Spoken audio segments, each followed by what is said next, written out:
자, 오늘은 요한복음 강해의 33번째 시간입니다. 요한복음 13장 1절에서 5절 말씀 한번 같이 성경 있으신 분들 한번 찾아보시겠습니다.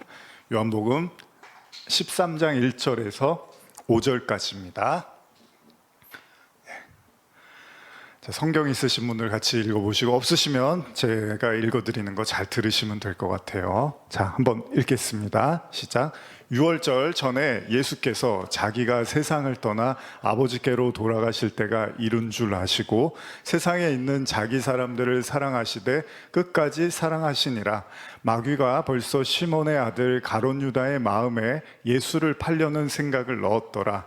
저녁 먹는 중 예수는 아버지께서 모든 것을 자기 손에 맡기신 것과 또 자기가 하나님께로부터 오셨다가 하나님께 돌아가실 것을 아시고 저녁 잡수시던 자리에서 일어나 겉옷을 벗고 수건을 가져다가 허리에 두르시고 이에 대야에 물을 떠서 제자들의 발을 씻으시고 그 두르신 수건으로 닦기를 시작하여. 오늘 말씀 예수님이 제자들의 발을 씻기는 내용이고요. 제목은 제가 실패 없는 사랑이라고 해봤습니다. 왜 이런 얘기를 했냐 하면 여러분들이 읽으신 1절의 본문에 보면 끝까지 사랑하신다라는 표현이 나와요. 이따가도 제가 언급을 하겠지만 사랑에 대한 이야기입니다. 유대인들의 풍습에는요, 자신의 집을 찾아온 사람들의 손님들이 집에 오면은 손하고 이렇게 발을 씻어주는 거죠. 손도 씻고 발을 씻겠죠. 근데 보통 식사 전에 그렇게 하는데 이제 발을 씻어주는 경우에는 왜 그러냐면 이제 사막이고 모래가 많고 흙이 많이다 보니까 그 모래와 먼지로 더러워졌을 손님들의 발을 이제 씻어주는 거예요. 그런데 자기 주인이 씻어주는 게 아니라 종이 이제 가서 발을 막 닦아주는 거죠. 그러니까 종이 하는 일인데 갑자기 예수님이 식사를 하다가 제자들의 발을 갑자기 막 닦아주시는 거예요. 그러니까 종이 하는 일을 스승이신 예수님이 하시니까 제자들이 당황을 한 겁니다. 예수님이 늘상 이랬던 것 같지는 않아요. 예수님이 십자가를 지기 전에 갑자기 보인 돌발 행동 같아요. 그래서 이 일을 왜 하셨을까 제자들이 좀 의아해합니다. 13장 6절 7절 한번 읽어볼까요? 13장 6절 7절입니다. 시작. 시몬 베드로에게 이르시니 베드로가 이르되 주여 주께서 내 발을 씻으시나이까? 예수께서 대답하여 이르시되 내가 하는 것을 내가 지금은 알지 못하나 이후에는 알리라. 베드로가 당황하고서 아니 왜 발을 갑자기 씻어주십니까? 라고 이야기를 하자 예수님이 뭐라고 하시냐면 지금 내가 왜 이 행동을 하는지 지금은 너희가 알 수 없지만 나중에는 알게 될 거다라고 이야기를 하십니다. 여러분 혹시 그런 경험이 있으십니까? 여러분과 가까운 사람이나 아니면 가깝지 않더라도 누군가가 이상한 돌발적인 행동을 했어요. 근데 그때는 그거를 전혀 눈치를 못 챘는데 나중에 보니까 그 행동이 나름대로 깊이 있고 의미 있는 어떤 행동이라는 걸 깨닫게 되는 거죠. 여러분, 예수님의 말씀이나 행동이요, 생각보다 우리가 이해하고 깨닫는 게 좀 어려울 수 있습니다. 왜냐하면요, 우리가 이제 뭐 시험 볼 때 국어라든지 수학이나 뭐 역사나 이런 공부를 하잖아요. 그리고 그 공부한 걸 외웠다가 이제 문제를 푸는데 또 수학 같은 경우는 이제 공식을 잘 외우고 있다가 문제 풀 때 대입을 하는 거잖아요. 그런데 성경은 그런 답을 맞추기 위한 단순한 지식이 아니다 보니까 훨씬 더 깊고 넓은 뜻이 있다 보니까 잘 이해를 못하는 경우들이 많다는 겁니다. 그래서 성경은 어떻게 이해를 하고 어떻게 해석을 하냐 하면 디모데후서 3장 16절 한번 PPT로 볼까요? 디모데후서 3장 16절입니다. 시작. 모든 성경은 하나님의 감동으로 된 것으로 교훈과 책망과 바르게 함과 의로 교육하기에 유익하니. 이 3장 16절 말씀 보시면 성경은 하나님의 감동으로 됐대요. 하나님의 감동으로 됐다는 말이 뭐죠, 여러분? 성경을 쓸 때 하나님이 감동으로 쓰셨대요. 그래서 이게 원어를 보시면 어떤 의미냐면 하나님의 호흡을 받은, 즉 하나님의 영에 의해서 쓰여졌다라고 기록이 되어 있습니다. 다시 말하면 성경이라는 건 하나님의 영으로 쓰여졌기 때문에 여러분과 제가 성경을 올바로 이해하려면 하나님의 영에 의해서 감동이 돼야 된다는 거죠. 그래야지 그 의미를 파악할 수 있다는 겁니다. 뭐 사실 영화나 소설, 드라마도 비슷하죠. 작가의 의도, 뭐 감독의 의도를 좀 더 잘 알아야지 그 장면이나 대사가 좀 더 이해가 쉬워지겠죠. 마찬가지로 성경도 내가 깨달아야지, 내가 어떻게든 뭐 이거를 깨우쳐야지라고 덤벼든다고 해서 무작정 되는 일은 또 아니라는 거예요. 그렇다고 또 그걸 필요 없다고 할 수는 없습니다. 두드리고 두드리다 보면 하나님이 깨달음의 은혜를 주시기도 하는 거니까. 그러니까 그런 깨달음에는 하나님의 은혜가 필요하고 영감이 필요한데, 하나님의 도움이 없이는 그러니까 성경도 쉽게 이해가 어렵다는 거예요. 지금 예수님의 이런 예상치 못한 행동이 베드로가 의아해하면서 왜 제 발을 씻겨주십니까? 라고 하면서 던진 말에 예수님이 나중에 이해하게 될 거야 라고 말씀을 하시는 거죠. 그러자 베드로가 다시 말합니다. 13장 8절인데요. 한번 읽어볼까요? 요한복음 13장 8절입니다. 시작. 베드로가 이르되 내 발을 절대로 씻지 못하시리이다.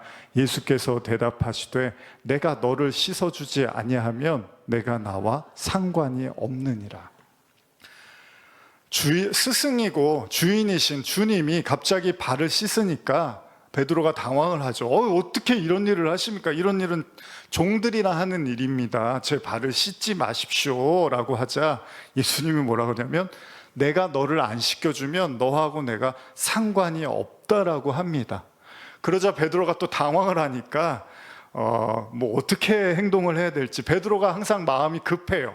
그리고 성급하단 말이에요. 감정적이란 말이에요. 그러니까 발을 씻겨주는 예수님을 보니까 왜 저러시나라고 처음에는 당황해서 씻지 말라고 했는데 예수님이 그럼 너랑 나랑 관계가 없다고 하니까 베드로가 또 말을 확 바꿉니다.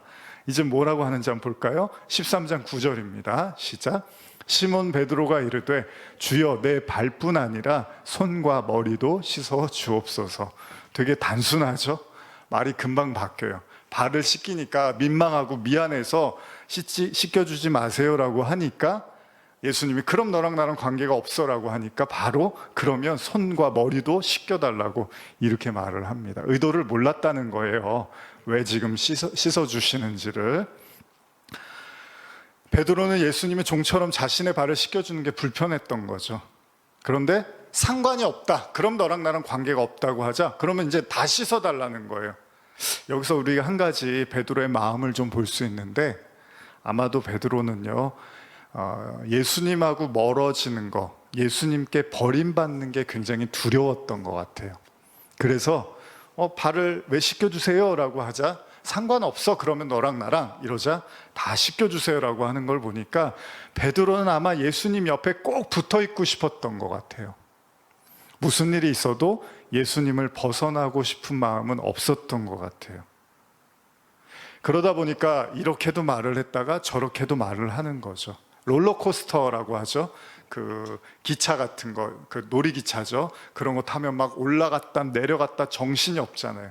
저도 예전에 이제 중학생 때는 그 놀이공원 가서 소풍 가면은 잘 탔던 것 같아요. 근데 이제 고등학교 들어가고 뭐 대학교 들어가고 이러면서 이제 어지럽고 막 메스껍고 하니까 나중에 한번 잘못했다가 바이킹을 한번 잘못했다가 하루 종일 누워 있었던 기억이 나는 것 같아요. 그 놀이공원에서.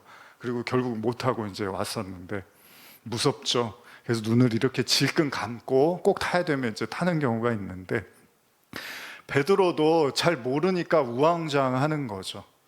예수님이 왜 이렇게 갑자기 발을 씻기시는 걸까?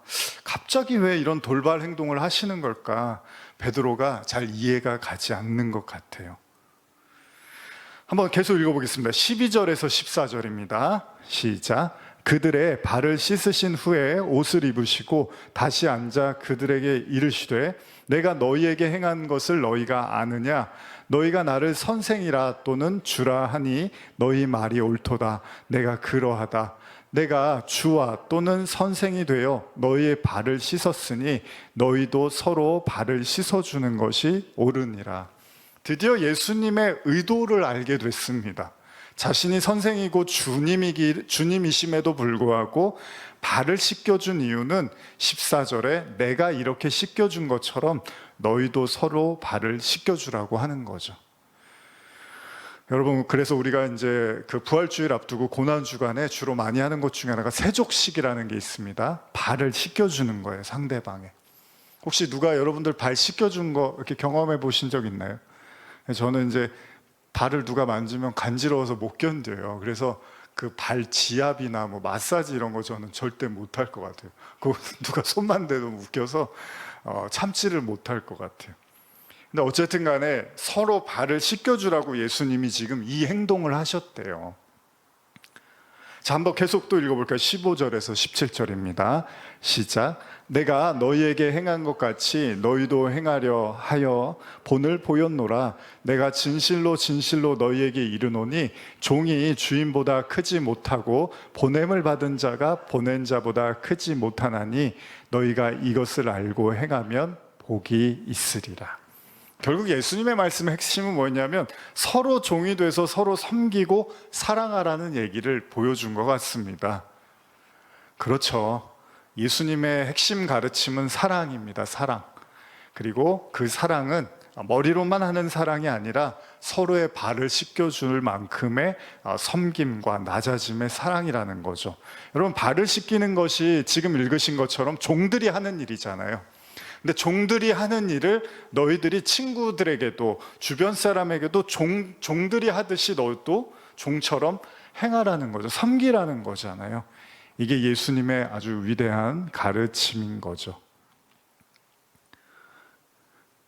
쉽지는 않습니다. 그러나 또 그런 매너가 좋은 사람들이 있고 친절한 사람들이 있잖아요. 그런 사람들은 또 다른 사람들을 이렇게 섬기는 그런 행동을 하는 사람들이 많이 있죠. 어쨌든 간에 비로소 주님의 행동의 이유를 베드로가 깨닫게 됩니다. 근데 여기까지 이제 뭐 너무 쉬운 얘기예요. 중요한 건 이 발을 씻기는 본문에서 계속해서 반복해서 등장하는 말씀이 있습니다. 우리가 몇 주 전에 그 가룟 유다 이야기를 나눴는데 오늘도 이 이야기 중간중간에 등장하는 인물 바로 가룟 유다 이야기가 있는데 오늘 이야기가 이제 중심이 될 것 같은데 PPT로 한번 그 중간중간의 내용을 제가 여러분과 함께 읽어보고 싶습니다. 먼저 13장 2절입니다. 시작. 마귀가 벌써 시몬의 아들 가룟 유다의 마음에 예수를 팔려는 생각을 넣었더라. 예. 여기 갑자기 가룟 유다가 나오죠. 그리고 또 13장 10절 11절입니다. 아까 읽진 않았지만 이것도 한번 읽어보겠습니다. 시작. 예수께서 이르시되 이미 목욕한 자는 발밖에 씻을 필요가 없느니라. 온몸이 깨끗하니라. 너희가 깨끗하나 다는 아니니라 하시니 이는 자기를 팔 자가 누구인지 아심이라. 그러므로 다는 깨끗하지 아니하다 하시니라. 자, 가룟 유다 이야기가 또 나오죠. 그리고 18절에 한 번 더 나옵니다. 읽어보겠습니다. 시작. 내가 너희 모두를 가리켜 말하는 것이 아니니라. 나는 내가 택한 자들이 누구인지 알미라. 그러나 내 떡을 먹는 자가 내게 발꿈치를 들었다 한 성경을 응하게 하려는 것이니라. 아마 2주 전이었던 것 같아요. 그때 마리아가 옥합을 깨트려서 예수님의 발을 이렇게 자신의 머리로 씻기는 장면에서 가룟 유다가 이 비싼 옥합을 왜 깨트려서 예수님께 붓냐고 핀잔을 늘어놓죠. 그러면서 가난한 사람들을 도와야죠 라고 유다가 말을 했죠. 근데 오늘 다시 본문에 가룟 유다가 또 등장을 합니다. 그리고 성경은요, 이 세족식, 발을 씻는 이 장면에서 자꾸 중간중간에 유다가 예수님을 팔 거라는 내용을 계속해서 언급을 하고 있습니다. 가만히 보면 여러분, 굉장히 따뜻하고 은혜로운 장면이잖아요. 누군가의 발을 씻겨주고 서로 사랑하라는 예수님의 위대한 가르침 중간중간에 가룟 유다가 예수님을 팔아버릴 거라고 계속 성경에 언지를 해주고 있습니다. 자, 그러면 왜 이 두 이야기가 같이 등장을 할까요? 왜 예수님의 따뜻한 섬김에 대한 사랑과 그리고 예수님을 팔 가룟 유다에 대한 이야기가 왜 이렇게 교차하면서 성경이 기록하고 있을까요? 근데 재미있는 사실은요, 여러분, 예수님이 나를 누가 팔 거야 라고 계속 얘기는 하는데 실제로 가룟 유다를 지칭하지는 않습니다. 그러니까 제자들이 다 모여 있는데 가룟 유다가 나를 팔 거야라고 제자 중에 한 사람을 지칭하지는 않고 그냥 누가 나를 팔 거야라고만 계속 이야기를 합니다. 그래서 그랬는지 제자들이 전혀 눈치를 못 챕니다. 이 중에서 누가 예수님을 팔 거지? 라고 제자들이 눈치를 못 채요. 근데 가룟 유다를 예수님이 알고 있거든요. 근데 얘기는 안 하시는 거예요. 이 자리에서 만약에 예수님이 저 가룟 유다 있지? 저기 있는 저 앉아있는 저 가룟 유다가 나를 은 30냥에 팔아서 십자가를 지게 할 거야 라고 얘기를 하면 어땠을까요, 여러분? 아마 유다가 갑자기 당황을 해서 눈치가 보여서 아니야 나 안 그럴 거야, 그럴 생각 없어요 라고 접었을 수도 있을 거 아니에요. 그리고 그 베드로가 그 얘기를 듣자마자 어떻게 했을까요? 아마 귓방망이를 탁 후려쳤을 거예요. 뭐 그런 생각을 하고 있었어요 라고 유다를 혼을 냈고 제자들이 아마 몰매를 맞았을 수도 있습니다. 근데 예수님이 얘기는 안 하세요. 가룟 유다가 팔 거라는 걸. 중요한 사실은요, 예수님께서 끝까지 유다를 드러내진 않았지만 아주 중요한 건 뭐냐면 유다는 알고 있었습니다. 자기가 그럴 계획이 있었다는 걸 가룟 유다는 알고 있었습니다. 안타깝게도요, 예수님의 이런 노력, 얘기는 하지 않았지만 유다가 충분히 알아들을 만큼 얘기를 하셨지만 결국 유다가 회개를 한 것이 아니라, 그러니까 좋은 결과가 나온 게 아니라 유다는 자기가 원하는 대로 예수님을 팔기에 이르렀다는 거죠. 제가 얼마 전에 그 참교육이라는 드라마 이렇게 봤는데 거기에 보니까 그런 내용들이 있더라고요. 교권 보호국인가요? 거기에서 이제 일하는 주인공 있잖아요. 근데 자기가 약혼할 여자가 학생에게 이제 안타깝게 희생을 당하게 됐잖아요. 그래서 감옥에 갔는데 나중에 그 학생을 어쨌든 간에 최대한 관대하게 좀 뭔가 변화시켜 주려고 노력을 하지만 결국은 그 아이가 쉽게 변하지 않고 또 같은 행동을 하는 걸로 제가 그렇게 봤던 것 같아요.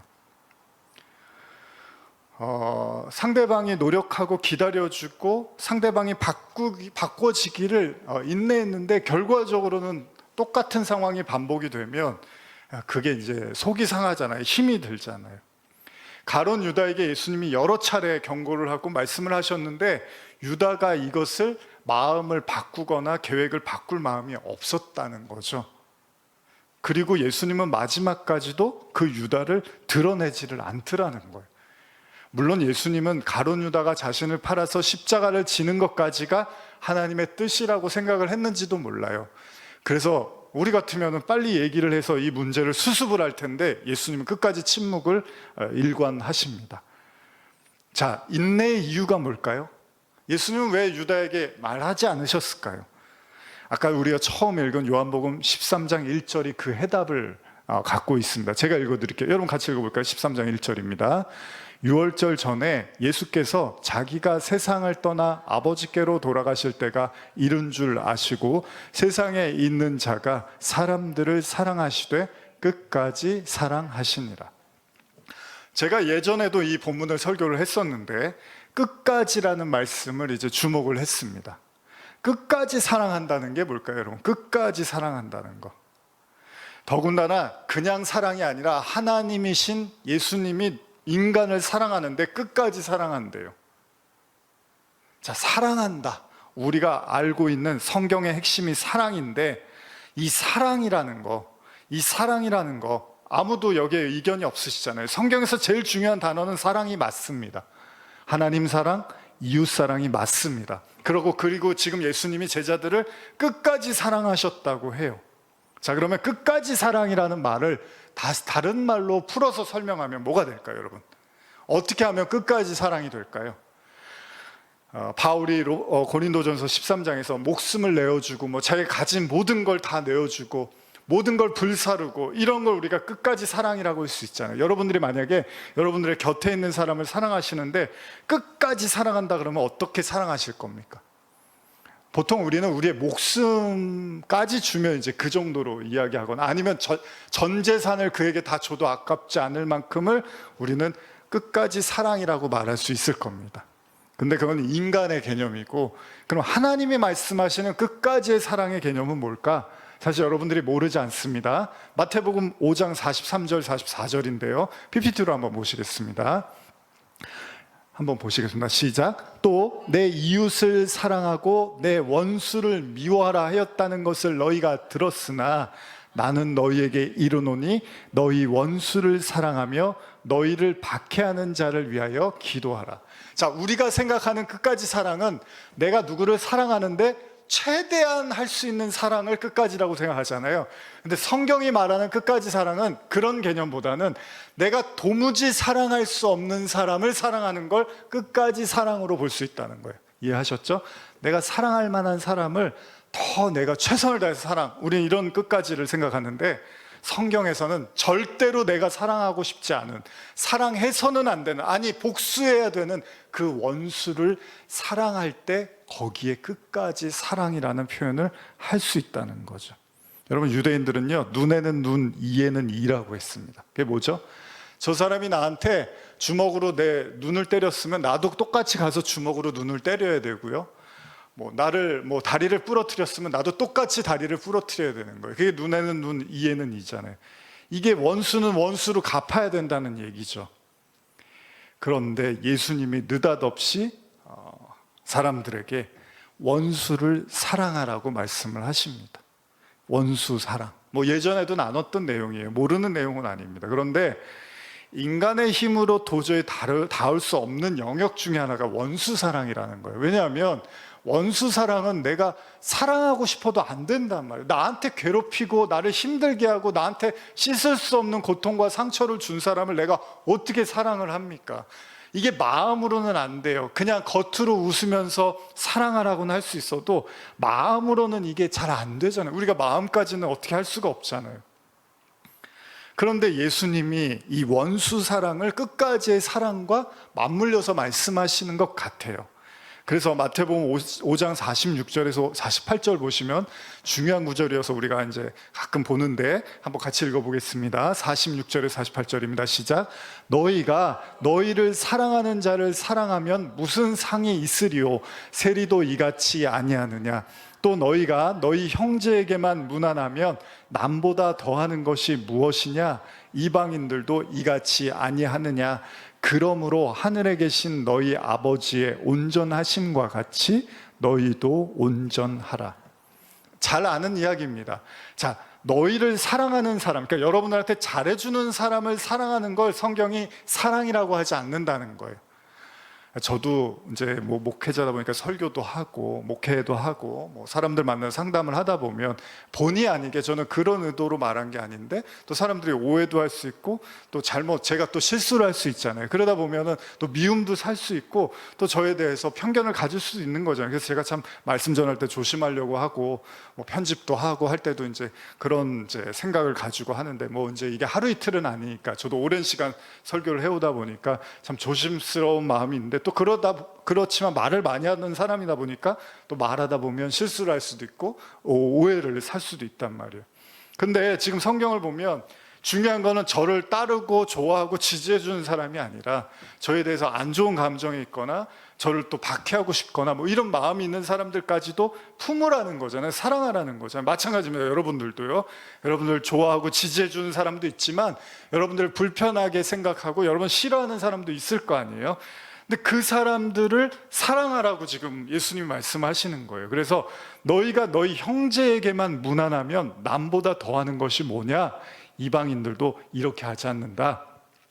그러므로 하늘에 계신 너희 아버지의 온전하신 같이 너희도 온전하라. 여기 이제 온전이란 말이 붙는 거예요.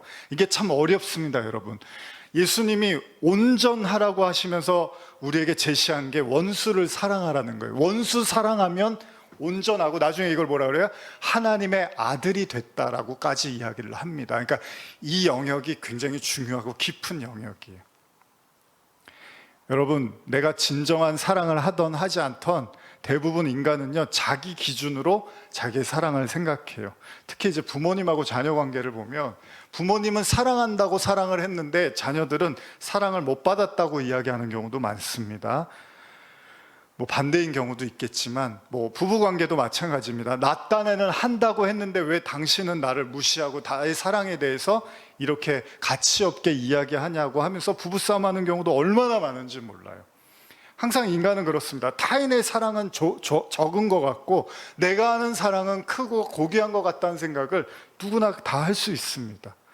왜냐하면 그 기준이 내가 되기 때문에 내가 한 사랑은 너무나 고귀하고 다른 사람의 사랑은 작게 느껴지는 경우도 있을 수 있습니다. 그러나 예수님이 말씀하시는 이웃사랑하라는 말씀은요, 단순한 주관적 생각의 사랑만은 아닌 것 같아요. 왜냐하면 원수 사랑이라는 거는 주관적으로 어떻게 할 수 있는 게 아니라는 거죠. 원수라는 개념 자체가 절대 내가 사랑할 수 없는 사람이라는 거잖아요. 혹시 여러분들 원수가 있으십니까? 원수 정도로 생각하는 사람 있으십니까? 저를 원수 같은 사람 혹시 있으십니까? 없으세요? 혹시 이 얘기하는데 이렇게 떠오르는 사람이 있을 수도 있고 아니실 수도 있는데, 어쨌든 그런 원수를 사랑한다는 게 이게 어렵잖아요. 이웃에 대한 사랑이라든지 가까운 사람들은 내가 어느 정도 적당한 선에서 하면 돼요. 근데 도저히 사랑이 안 되는 사람들이 있단 말이에요. 그래서 제가 한번 현대어 성경을 한 번 더 읽어드릴게요. 5장 44절에서 48절까지 한 번 더 읽어드릴게요. 중요한 본문이니까 한번 여러분 잘 들어보세요. 그러나 나는 이렇게 말한다. 원수를 사랑하라. 너희를 박해하는 자들 위하여 기도하라. 그래야만 너희가 하늘에 계신 아버지의 자녀답게 행동하는 것이다. 그분은 악한 사람에게나 선한 사람에게나 똑같이 햇빛을 비추어 주시고 옳은 사람에게나 옳지 않은 사람에게나 똑같이 비를 내려주신다. 만일 너희가 너희를 사랑하는 사람만 사랑한다면 그것이 무슨 미덕이 되겠느냐? 세리들도 그 정도는 하지 않느냐? 만일 너희가 너희의 이웃들과만 가까이 지낸다면 다른 사람과 다른 점이 무엇이겠느냐? 이방인들도 그렇게는 하고 있다. 그러나 하늘에 계신 너희 아버지께서 완전하신 것 같이 너희도 완전한 사람이 되라. 참 어려운 말씀이에요, 여러분. 원수 사랑. 예시로 예수님이 뭐라고 하시냐면 이 햇빛과 그리고 뭐라 그랬죠? 여기 보면은 비. 햇빛과 비를 선한 사람이나 악한 사람이나 모두에게 허락하신다는 거예요. 공기, 우리가 마시는 공기, 못된 사람은 공기가 조금 주고 착한 사람은 공기를 시원하게 마시고 이러지 않잖아요. 하나님은 똑같이 그들에게 의인이나 악인이나 똑같이 은혜를 베푸신다라는 이야기를 하고 있습니다. 일반 은총이라고 하는데 이게 하나님은 모두에게 창조의 은혜를 베푸신다는 거예요. 그렇습니다. 모두에게 그 동일한 은혜가 흘러가고 있습니다. 그러면 여러분 한번 질문 던져볼게요. 예수님이 여러분 유다 얘기를 하면서 가룟 유다가 자기를 팔 거라고 했잖아요. 그럼 발을 씻기다가 제자들 12명의 발을 씻기다가 유다는 패스하고 딴 제자들을 씻겼을까요? 아니죠. 유다도 발을 씻겨줬을 거예요. 왜냐하면 그러지 않았으면 다 눈치를 챘겠죠. 가룟 유다구나, 저놈이 예수님을 팔 거구나라고 알아챘을 거예요. 근데 예수님은 똑같이 발을 다 씻겨줬다는 거예요. 그러니까 무슨 얘기냐면 유다도요, 예수님이 처음부터 유다가 자신을 팔 거를 알고 있었지만 3년 동안 데리고 다니면서 똑같이 제자들 대하듯이 대했다는 거예요. 가룟 유다한테도. 그 사랑을 다 받았고 그 섬김도 다 받았다는 거예요. 그런데 예수님이 막상 십자가 질 때가 되니까 내가 나를 팔 사람이 누군지 아신다고 이제 명확하게 말씀을 하십니다. 유다도 이를 눈치챘어요. 자, 우리는 이런 생각을 하게 됩니다. 그러면 왜 예수님이 가룟 유다를 택했을까요? 어차피 3년 후에 나를 팔아버릴 아주 어떻게 보면 배은망덕한 사람인데 이런 사람을 3년 동안 데리고 다니면서 가르치고 먹이고 발 씻겨주고 사랑으로 대했단 말이에요. 한솥밥을 먹으면서 가족처럼 생각을 했어요. 근데 그 와중에도 가룟 유다는 예수님의 돈꾀, 그 헌금을 넘보면서 자기의 주머니에 차서 지난번에 나눈 것처럼 사도행전의 말씀처럼 자기 땅을 사고 자기 재산을 불리려고 했다는 거예요. 근데 그것도 예수님이 다 눈을 감아주면서 가룟 유다를 데리고 다녔다는 거예요. 이상하지 않습니까, 여러분? 이걸 어떻게 이해해야 됩니까? 사실 제가 신앙이 그렇게 깊지 못할 때는 예수님이 실수를 하신 거라고 생각을 했거나 아니면 예수님이 나중에 눈치를 챘거나 좀 이해가 안 갔어요, 이 부분이. 그리고 여러분들도 뭐 설교는 들으셨지만 이게 좀 이해가 안 가실 수 있어요. 왜냐하면 왜 자기를 팔 사람을 굳이 3년 동안 데리고 다니냐는 거예요. 자식도 아닌데, 뭐 아들도 아닌데, 가족도 아닌데. 그럼 한번 이 지점에서 여러분 예수님의 마음이 어땠을까요? 예수님 이제 십자가를 곧 지시잖아요. 그러면 예수님이 진짜 힘든 게 뭘까요? 저는 이 부분을 이렇게 생각하면서 좀 공감이 되는 게 예수님의 가장 큰 고통은 단순한 그 뭐 베드로의 배신이나 유다의 저주 뭐 이런 거보다 3년이나 가르쳤는데도 불구하고 유다가 안 바뀌더라는 거예요. 그렇죠? 예수님 정도면 3년을 데리고 다녔으면 바뀌어야 되잖아요. 아유, 예수님을 팔려고 했다가도 이제 팔지 말아야지. 돈꾀를 욕심을 부렸더라도 이러면 안 되지라고 회개를 해야 되는데 3년이 지난 유다는 더 확고한 마음으로 예수님을 팔 생각을 했다라는 겁니다. 물론 베드로도 예수님을 부인했어요. 근데 그거는 피치 못해서 목숨이 위협이 오다 보니까 어쩔 수 없이 예수님을 부인했다면, 가룟 유다는요 지금 먹고 살 돈이 없어서 예수님을 팔아서 자기가 배신을 한 게 아니란 말이에요. 다르다는 거예요. 그럼에도 우리는 질문을 던집니다. 그럼 예수님은 왜 유다를 택하셨을까요? 요한복음 13장 18절 한번 성경 있으신 분들 같이 읽어볼까요? 시작. 내가 너희 모두를 가리켜 말하는 것이 아니니라.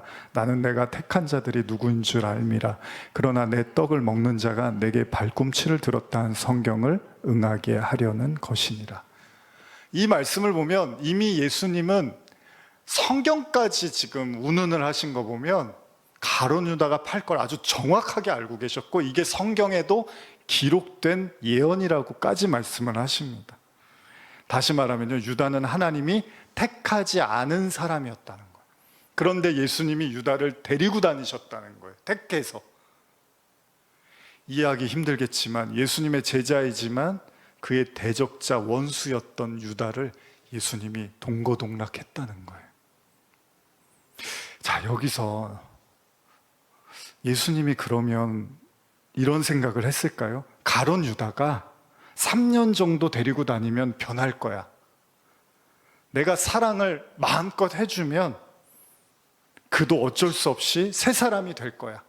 이런 기대감을 가지고 예수님이 자신감으로 데리고 다니셨을까요? 여러분과 저도 사랑이라는 걸 우리가 해보잖아요. 이런저런 모양으로.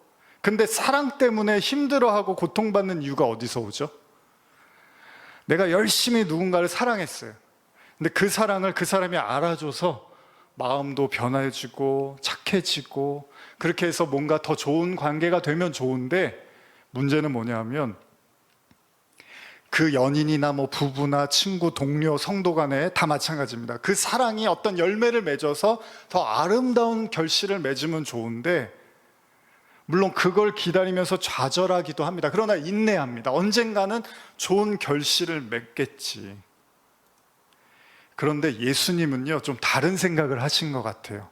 아까 제가 읽어드린 예수님의 말씀 한 번 더 읽어드릴게요. 마태복음 5장 46절 47절 보면, 너희가 너희를 사랑하는 자를 사랑하면 무슨 상이 있으리요? 세리로 이같이 아니하느냐? 또 너희가 너희 형제에게만 무난하면 남보다 더하는 것이 무엇이냐? 이방인들도 이같이 아니하느니라. 이게 무슨 말이냐면요, 내가 사랑해서 그 사람이 나를 사랑해 줄 것에 대해서 기대하고 하는 사랑이 우리의 보편적 사랑이잖아요. 근데 아마 예수님의 이 메시지에는 이런 뜻도 있는 것 같아요. 내가 아무리 사랑해줘도 그 사람이 끝까지 나를 사랑하지 않을 것까지도 알고 하는 사랑. 그러니까 우리가 기대하는 사랑은 악인이 선인으로 바뀌는 사랑이잖아요. 나한테 차갑게 굴던 사람이 내가 따뜻하게 해줬더니 어느 순간에 나에게 따뜻하게 대해주는 거예요. 우리 그게 사랑이잖아요. 주님을 모르던 사람한테 내가 열심히 가서 잘해주고 예수님 얘기해주다가 교회를 나왔어요. 어휴, 너무 좋잖아요. 우리 이런 사랑을 꿈꾸는 거잖아요. 그런데 주님이 말씀하시는 완전한 온전한 사랑은 이런 게 아니라 이런 겁니다. 내가 열심히 그 사람을 사랑했어요. 근데 그 사람이 하나도 변하지 않았어요. 끝까지 악인이 돼버린 거예요. 나의 간절한 사랑에도 불구하고 마지막까지 그가 나를 무시하고 외면을 할 수 있습니다. 내가 정성을 다해서 그를 사랑했는데 마지막까지 그를 위해서 기도하고 전도하고 말씀을 가르치고 얘기를 했는데 마지막까지 주님을 영접을 안 하는 거예요. 하나님이 말씀하시는 사랑은요, 악인이나 선인이나 관계가 없는 사랑이죠. 이게 되게 어려운 설교입니다, 여러분. 오늘 제가 드리는 말씀이 절대 쉬운 내용이 아닙니다. 그래서 여러분들 보고 무조건 이렇게 하십시오라는 말씀을 드리는 것보다 예수님의 말씀의 가치가 이렇다는 거죠.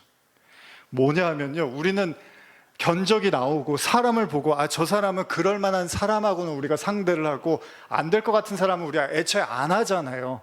그게 현명하고 지혜롭다고 생각을 하잖아요. 근데 예수님은 그게 아니라는 거예요. 답이 안 나올 것 같고 견적이 안 나올 것 같고 저 사람하고는 아무리 얘기해도 벽이랑 얘기하는 것 같고 그런 사람이라 하더라도 똑같이 사랑하래요. 이게 되게 어려운 겁니다, 여러분. 저도요, 이제 여러분들 성도님들이지만 이제 성도님이 아닌 분들 위해서 전도하려고 기도를 하잖아요. 근데 그 기도가 5년, 10년 우스워요. 5년이 지나도 10년이 지나도 제가 생각한 것처럼 그렇게 안 바뀌어요. 교회 나오거나 하나님 믿게 하는 게 그렇게 힘들어요. 근데 그럼 하다 말아야 되잖아요. 제가 저희 어머니한테도 가끔 이제 통화하시는 분한테 전도 그래도 해보시라고 어머니 웃으시면서 또 한번 또 얘기해 보시고 하는데 어렵습니다. 근데 이게 하나님의 기준에 보면 되려면 떡잎부터 알아본다고 하는데 우리는 그렇잖아요. 될 만한 사람한테 해야지 안 될 만한 사람한테 하는 걸 되게 시간 낭비라고 생각하잖아요. 근데 여러분, 오늘 제 설교가 굉장히 중요하게 여러분들이 받아들여 주셨으면 좋겠어요. 예수님은 그게 아니었다는 거예요. 될 사람 안 될 사람 이런 걸 그랬으면요, 여러분 어부들을 부르지도 않았어요.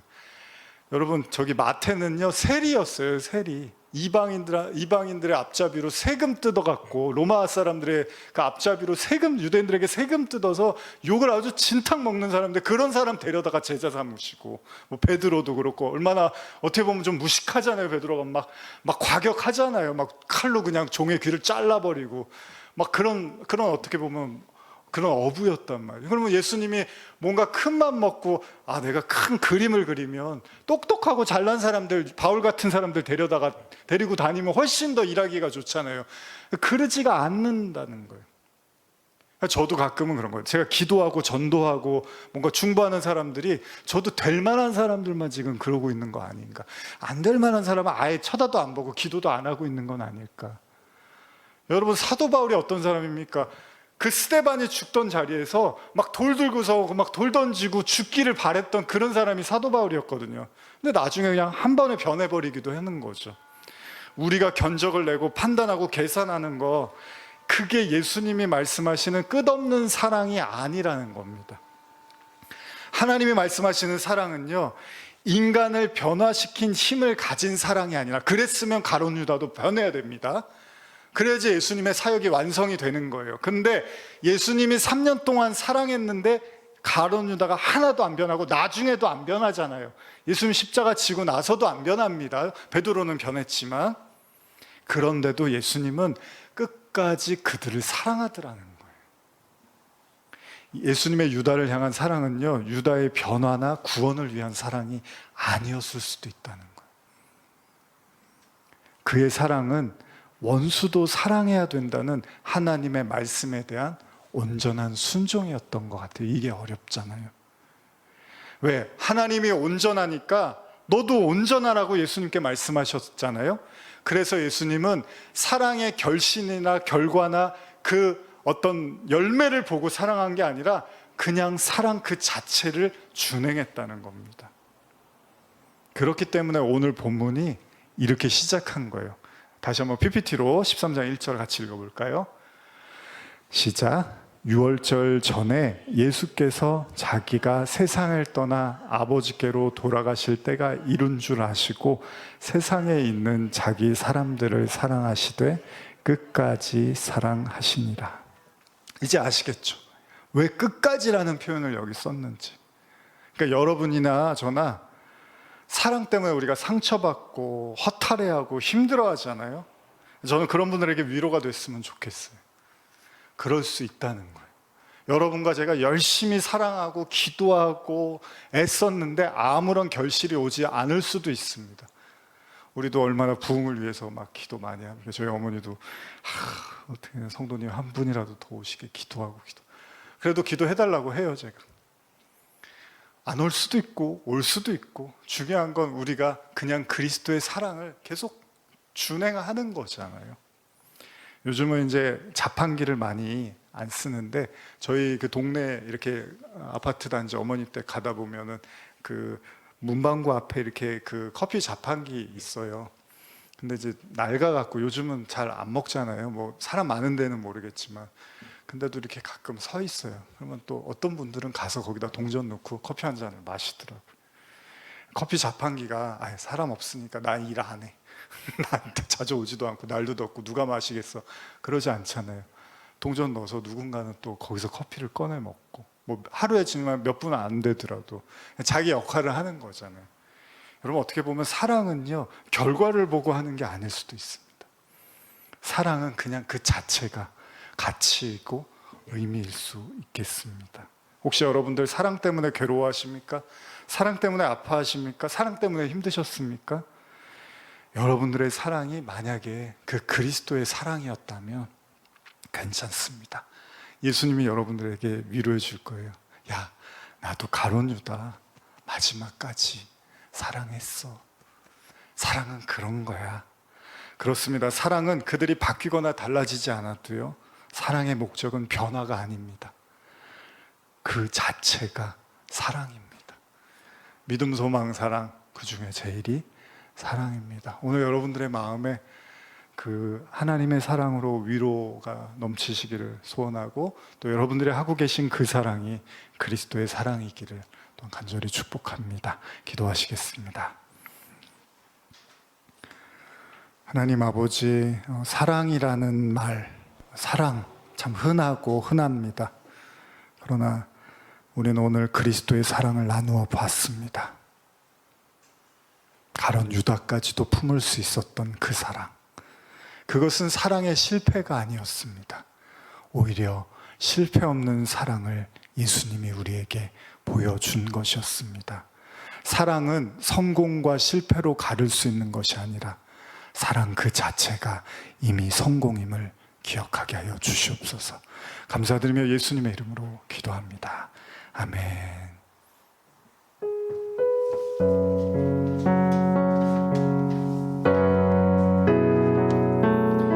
같이 우리를 사랑하신 함께 찬양하시겠습니다.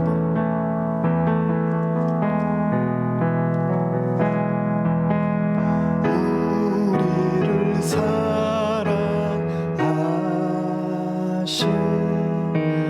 자비의 주 아버지, 주께로 나아갈 때에 기도 들으사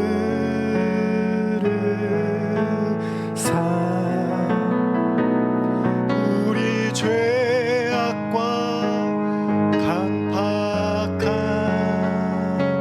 주님께 고백하니 우릴 민망히 여기사 치료의 은혜 허락하소서.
기가 딸려서 말이 잘 안 나오네요. 지난 금요일 오전부터 제가 막 기도에 좀 몰입을 하고 기도하는 하루를 보냈습니다. 저녁 때쯤 되니까 주일날 하나님이 새로운 사람을 보내줄 것 같은 거예요. 뭔가 기도했던 사람 중에 누군가 올 것 같아서 막 혼자 설렜습니다. 그 마음이 어제까지도 계속돼서 계속 기도하는 마음으로 하루를 보냈거든요. 그리고 밤이 돼서 뭔가 기적이 일어날 것처럼 내가 기도했던 사람 중에 한 사람이 올 것 같은 거예요. 그리고 오늘 아침이 됐는데 더 올 것 같은 거예요.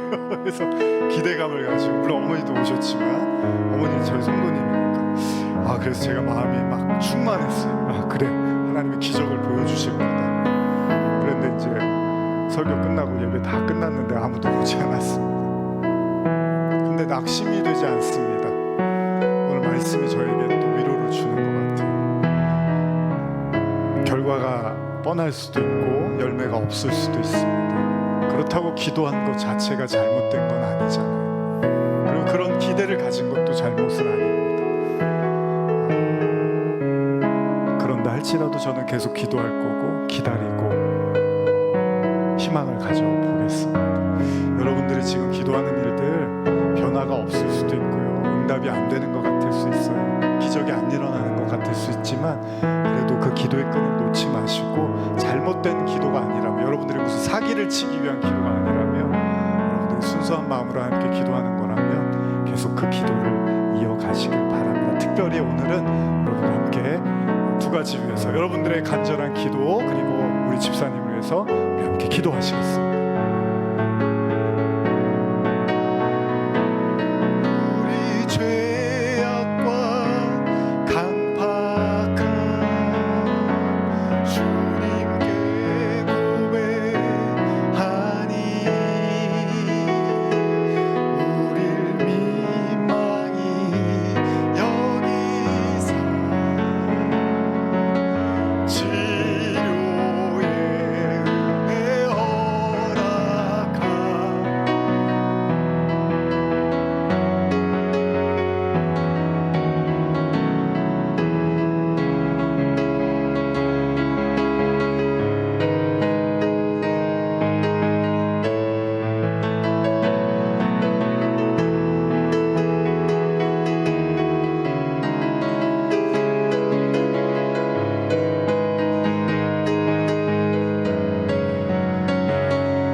예수 그리스도의 은혜와 하나님 아버지의 사랑과 성령의 교통하심이 끝까지, 악인도 선인도 그 누구도 아니라 그저 그리스도의 사랑은 끝까지 모두에게 열려 있습니다. 오늘 우리를 그렇게 사랑해 주심을 감사합니다. 고백하며 고개 숙인 모든 성도들 머리 위에 지금부터 영원히 함께 있을지어다. 아멘.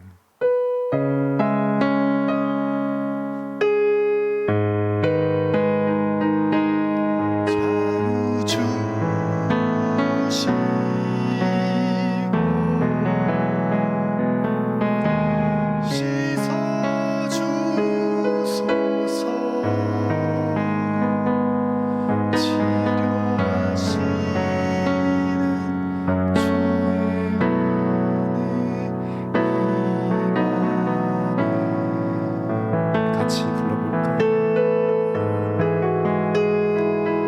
치료하시는 주의 은혜 임하네.